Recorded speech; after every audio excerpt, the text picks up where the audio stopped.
Naglibog ko kung kinsa nga akong pilion. Ang tiguang luyat na pero kwartahan siya. O ang akong kaedad. Nasama na ako, pordoy na, minyo pa. Maayong adlaw kanimo DJ Sam, ingon man na sa imuhang mga viewers ning imong programa. Usapod ko sa imuhang mga followers, ug kining akong sugilanon nga ipadangat sa imong programa about ni sa ko ang love life. Na ako'y anak DJ Sam, nahuman na siyag eskwela. Usa siya ka lalaki DJ Sam. Tapos na ako'y uyab, medyo edara na siya. 59 anyos ang pangidaron ug ako DJ Sam 41 anyos na. Na-issue mi sa silingan nga ako alagi daw sugar daddy. Tungod gihatag man niya tanang unsay akong gusto. Tanan na akong panginahanglanon gina-provide niya DJ Sam. Kay kwartahan man siya. Gipalitan kog balay, tanang luho DJ Sam. Okay. Ug niabot na gyud ang time nga medyo ipit na DJ Sam, kay gusto naman ko niyang pakaslan. Pero unsaon man ako, nga wa man gyud kumibati og gugma ngadto kaniya. Pero dako ko og utang kabubuton ngadto niya.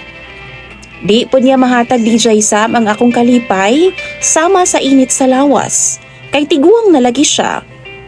Mura na nako siya lolo DJ Sam, mo na ang akong paminaw sa iyaha. Makaingon na lang gud ko ug unsaon man ang kwarta kung wa ko'y gugma. Kanunay siyang wa DJ Sam, kay busy man siya sa iyang trabaho. One day na ako'y na-meet, usa ka lalaki DJ Sam, minyo na siya. Pero buwag sila sa iyang asawa. Doon na po siya'y duha ka mga anak. Tagsa silag anak na sa iyang asawa DJ Sam. 14 anyos o 12 anyos. Ang iyaha 14 na DJ Sam. Bali taas-taas pa gyud siyang obligasyon kung mauhon. Karon kay na in love man ko sa iyaha DJ Sam. Pero naglibog ko kung unsaon ako. Kay naaman ko'y uyab nga edaran. Mo nang naghuna-huna ko ug mangutana ko ninyo. Angay na bakaha nga biyaan ako ang akong edaran nga uyab? Kay didto na lang ko sa ako ang na-meet nga ka-level ra pud na kog edad. Happy ko sa iyaha DJ Sam. Bisan pag pobre lang ming duha. Maunang mangayo kog tambag sa inyo kay naglibog gyud ko sa akong kahimtang sa kinabuhi karon.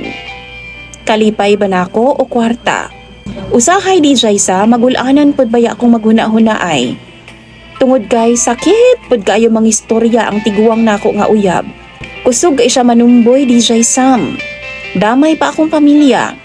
Maunang usahay, gusto na kong mo give up sa amo ang relasyon.